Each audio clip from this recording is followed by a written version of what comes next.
Let's take a look at how to create a mover.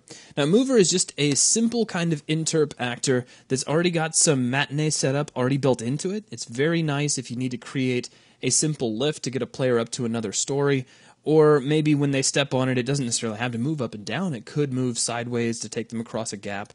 All sorts of ways to use these. They're extremely easy to set up, even easier than a door. And the way we're going to do it is we're going to start off in the content browser, and I'm going to grab SLT Bridge SM Bridge Panel 01E. So it's just a static mesh that you could use for the base of an elevator-like object. Now you can use any mesh you like. This is just the one I'm picking on. Let's right-click. And instead of dragging this in, I'm going to right-click here on the floor and choose Add Actor.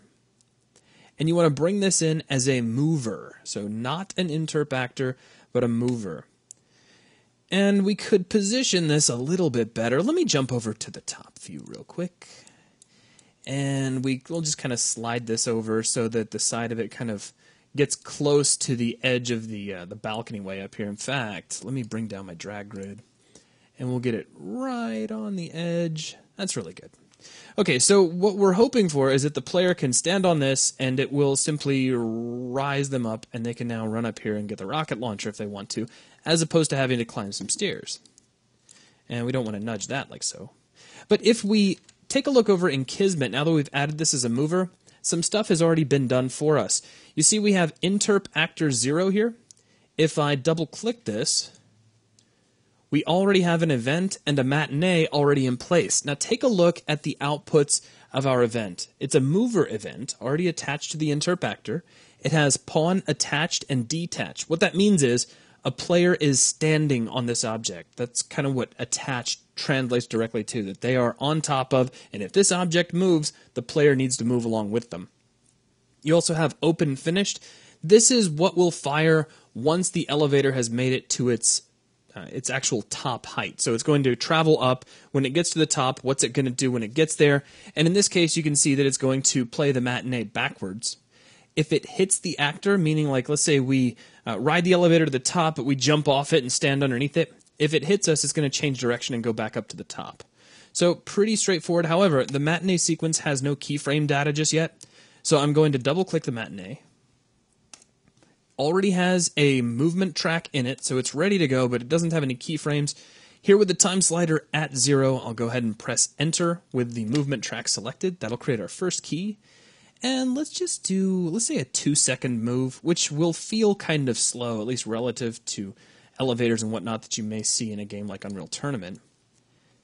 And we'll press enter again to create our second keyframe. Make sure you see the words adjust key 1 in the lower left corner of the viewport.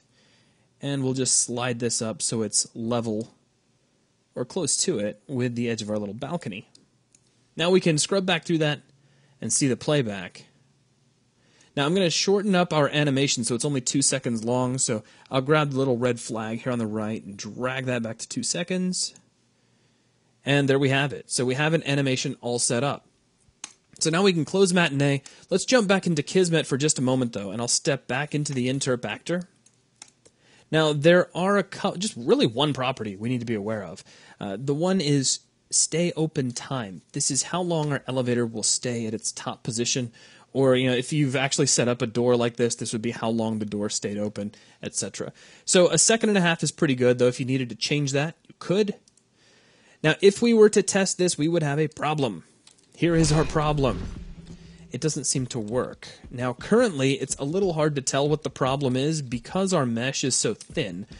But if you had a thicker mesh, it'd be painfully obvious. The player is not colliding with our interp actor. So I'm going to select the interp actor and press F4 to open up its properties. Expand collision, and notice that collision type is set to no collision. Set this to collide block all, and you're good to go. So now let's test this out. Choose play from here. And we have a simple lift. It takes us up to the top floor, and now we can get the rocket launcher and everybody's happy. Now also, if we let this go up to the top and now stand underneath it, watch this. It bumps into us and goes right back up, so it's not going to crush us. So that's just a quick look at how to use the mover system as opposed to setting up an interp actor manually, and that is going to wrap things up for this video. Thanks a lot.